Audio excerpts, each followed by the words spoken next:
అది ఒక అందమైన 90s కాలము. సాయంత్రం అవ్వగానే ఆకాశము నెమ్మదిగా చీకటిలోకి జారిపోతుంది. కొద్దిసేపటికి వెన్నెల చంద్రుడు వెలుగులు చల్లుతూ గ్రామం మొత్తం ఒక మాయలో ముంచేస్తాడు. ఆ రోజులలో మొబైల్ ఫోన్స్ లేవు, టీవీ కూడా అరుదు. అయినా సరే ఈ జీవితంలో మరిచిపోలేని ఎన్నో అనుభూతులు, ఆనందాలు, అనుబంధాలతో ముడివేసుకున్న ఆ వెన్నెల రాత్రుల్లోకి మరొకసారి వెళ్ళొద్దాం. ఈ వీడియో మీ జీవితంలో మీరు చూసిన బెస్ట్ వీడియోగా ఉండబోతుంది. ఈ వీడియో నచ్చితే లైక్ చేయండి. ఇలాంటి అద్భుతమైన వీడియోస్ కోసం డ్రీమ్స్ డే క్లాస్ ఛానల్ని తప్పకుండా సబ్స్క్రైబ్ చేసుకోండి. ఇంకా ఆలస్యం లేకుండా వీడియోలోకి వెళ్దాము. సూర్యుడు అస్తమించగానే గ్రామం నెమ్మదిగా చల్లని నిశ్శబ్దంలోకి జారిపోతుంది. పశువులు, గేదెలు ఇంటికి వస్తాయి. పొలాల నుండి రైతులు తిరిగి వస్తారు. ఇళ్ల ముందు నీళ్లు చల్లితే మట్టి వాసన వస్తుంది. ఈ ఫీలింగ్ ఇప్పుడు ఎక్కడా దొరకదు. చంద్రుడు నేల మీద వెండి పరుపు వేసినట్టుగా ఉంటాడు. చెట్ల నీడలు కూడా స్పష్టంగా కనిపిస్తాయి. మన నీడతో మనమే ఆటలు ఆడుకునేవాళ్ళం. రాత్రి వేళల్లో ఇంట్లో వేడిగా ఉంటుందని అందరూ బయట అరుగుల మీదో మేడ మీదో కూర్చునేవారు. అమ్మ లేదా అమ్మమ్మ అందరినీ చుట్టూ కూర్చోబెట్టి అన్నంలో ఆవకాయో లేదా పప్పు, నెయ్యి కలిపి ఒక ముద్ద చేతిలో పెడుతుంటే ఆ రుచి వేరు. ముద్దలు తినిపిస్తూ చందమామలో ఉండే ముసలమ్మ గురించి లేదా పిట్టల కథలు చెబుతుంటే సమయమే తెలిసేది కాదు. కరెంటు పోవడం అనేది ఆ రోజుల్లో ఒక వరంలా అనిపించేది. అప్పుడు మొదలయ్యేవి అసలైన ఆటలు. రాత్రి భోజనం అయిపోగానే రా ఆటకు వెళ్దామని ఒక కేక వేస్తే చాలు, ఇంట్లో ఉన్న పిల్లలందరూ బయటకు పరిగెత్తేవాళ్ళు. చెట్టు కింద, వీధి మధ్యలో, పాఠశాల మైదానంలో, ఎక్కడైనా సరే మనదే రాజ్యం. ఆ వెన్నెలలో ఆడిన ఆటలు మన హృదయంలో చెరిగిపోని బంగారు కోటలు.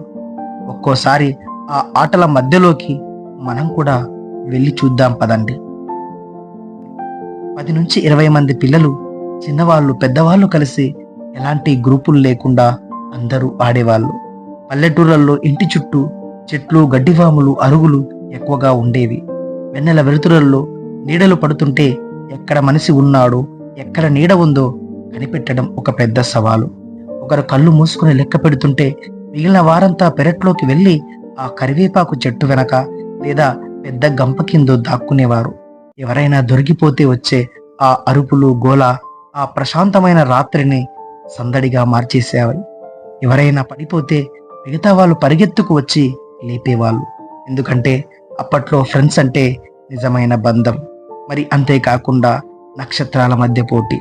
ఆ నక్షత్రం నాది, ఈ నక్షత్రం నీది అని పంచుకోవడం. ఆకాశంలో చిన్న లైటు మెరుస్తూ విమానం వెళ్తుంటే అందరం కలిసి గట్టిగా అరుస్తూ దానికి టాటా చెప్పడం.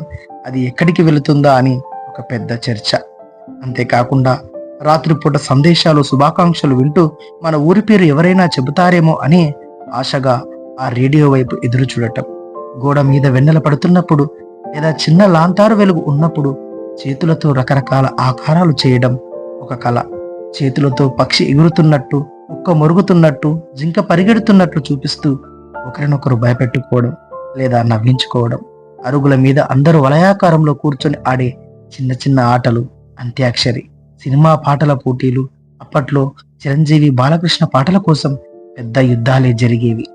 తాతయ్యలు, నానమ్మలు పాతకాలపు కథలు, దయ్యాల కథలు చెబుతుంటే పిల్లలందరూ ఒకరినొకరు హత్తుకొని వినేవారు.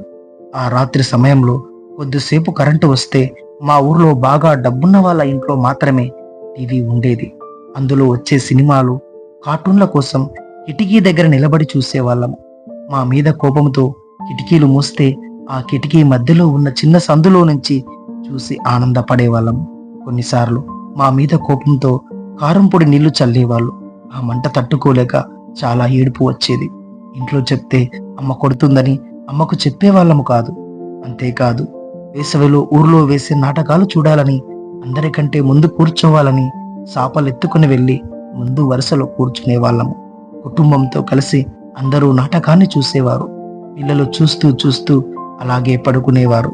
ఆ చల్లని వెన్నెలలో ఆకాశంలో కొంగలు వెళుతుంటే మన చేతిలోని తిప్పుతూ కొంగా కొంగా చేతిలో బువ్వెయి అని అరిచేవాళ్ళము. మంచాలు, దోమతెరలు, ఆకాశం.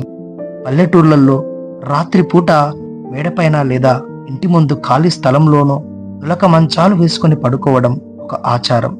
వెలకిల పడుకొని ఆకాశం వైపు చూస్తూ చుక్కలను లెక్క పెట్టడం, తోక చుక్క కనిపిస్తే కోరిక కోరుకోవడం 90s కిడ్స్ కామన్ అలవాటు. వేప చెట్టు గాలి మధ్య దోమతెర లోపల ఉండి వెన్నెలను చూడటం ఎంతటి ప్రశాంతతనిచ్చేదో మాటల్లో చెప్పలేము. ఆ నిశ్శబ్దంలోని శబ్దాలు పల్లెటూరి వెన్నెల రాత్రి అంటే కేవలం వెలుతురు కాదు, కొన్ని ప్రత్యేకమైన శబ్దాల సమాహారము. కీచురాళ్ల రోద, దూరంగా వినిపించే కుక్కల అరుపులు, అప్పుడప్పుడు వినిపించే గుడ్లగూబ అరుపులు, జిలుగుల శబ్దము, దూరంగా వినిపించే రేడియో పాటలు, గాలికి ఊగే ఆకుల గలగలలు. కొన్నిసార్లు పెద్దలు బయట కూర్చొని పాత కథలు చెప్తుంటే మనమంతా ఆటలు ఆపేసి వినేవాళ్ళము. ఒకప్పుడు ఒక రాజు ఉండేవాడని కథ మొదలైతే ఆ కథలో మనమే హీరోలం అయిపోయే వాళ్ళము. రాత్రి 10 అవుతుందో లేదో అమ్మల కేకలు వినిపిస్తాయి. చాలురా, రేపు స్కూల్ ఉంది అంటే ఇంటికి పరిగెత్తుకుని వెళ్ళే వాళ్ళం. ఇంటికి వెళ్తూ కూడా నవ్వులు ఆగవు. మళ్ళీ రేపు కూడా అదే ఆనందం కోసం ఎదురు చూస్తుంటాము. మరి ఇప్పుడు అదే చంద్రుడు ఉన్నాడు, అదే వెన్నెల ఉంది, కానీ ఆ ఆటలు లేవు, ఆ పిల్లల సందడి లేదు. మొబైల్ స్క్రీన్లో మునిగిపోయి ఆ సంతోషాన్ని మరచిపోయాము. కానీ మన హృదయంలో మాత్రం ఆ జ్ఞాపకాలు ఎప్పటికీ వెలుగుతూనే ఉంటాయి. 90s వెన్నెల రాత్రి ఆటలు మన జీవితంలో ఎప్పటికీ మరచిపోలేని బంగారు జ్ఞాపకాలు. ఇప్పటికీ వెన్నెల రాత్రి వస్తే గాలి తాకితే ఎక్కడో ఒక మూలలో చిన్నప్పటి నవ్వులు వినిపిస్తున్నట్టు అనిపిస్తుంది. మన ఫ్రెండ్స్ కూడా గుర్తొస్తారు, ఆ ఆటలు కూడా మనందరికీ గుర్తొస్తాయి. 90s వెన్నెల రాత్రి మన జీవితంలో మళ్ళీ రాని, కానీ ఎప్పటికీ మర్చిపోలేని ఒక స్వర్ణ యుగం. మరి ఇది 90s వెన్నెల రాత్రికి సంబంధించిన వీడియో. ఈ వీడియో నచ్చితే తప్పకుండా లైక్ చేయండి, మన ఛానల్ని సబ్స్క్రైబ్ చేసుకోండి. అంతేకాకుండా ఈ వీడియోని మీ బెస్ట్ ఫ్రెండ్కు తప్పకుండా షేర్ చేయండి. మరి ఇలాంటి మరొక అద్భుతమైన వీడియోతో మళ్ళీ మీ ముందుకు వస్తాను. అప్పటి వరకు అందరికీ కూడా ధన్యవాదాలు. అంతేకాకుండా మన ఛానల్లో ఇలాంటి ఎన్నో అద్భుతమైనటువంటి వీడియోస్ని అప్లోడ్ చేయటం జరిగింది. మీరందరూ కూడా కొద్ది సమయాన్ని, మీకు తీరిక ఉన్న సమయంలో మన ఛానల్లో ఉన్నటువంటి ప్రతి ఒక్క వీడియోని చూసేటువంటి ప్రయత్నం చేయండి. ఆ వీడియోలు మీకు నచ్చితే లైక్ చేయండి. మరి మీరు ఇచ్చేటువంటి సపోర్ట్ని బట్టి ఈ ఛానల్ అనేది నడుస్తుంది. కాబట్టి దయచేసి మీరందరూ కూడా నన్ను సపోర్ట్ చేస్తారని నేను నా మనస్సాక్షితో మిమ్మల్ని అందరినీ కూడా వేడుకుంటున్నాను. కాబట్టి ఇలాంటి మరిన్ని అద్భుతమైన వీడియోస్ని మీ ముందుకు తెచ్చేటువంటి ప్రయత్నం చేస్తాను. మీరందరూ ఈ యొక్క వీడియోని లైక్ చేసి ఈ ఛానల్ని సబ్స్క్రైబ్ చేసుకొని మీకు తెలిసిన ప్రతి ఒక్క వ్యక్తికి షేర్ చేసి ఈ ఛానల్ ఎదుగుదలకు మీ అందరూ సహకరిస్తారని మనస్సాక్షితో మీ అందరికీ కూడా దండం పెడుతూ ఈ వీడియోను ముగిస్తున్నాను. అందరికీ కూడా ధన్యవాదాలు.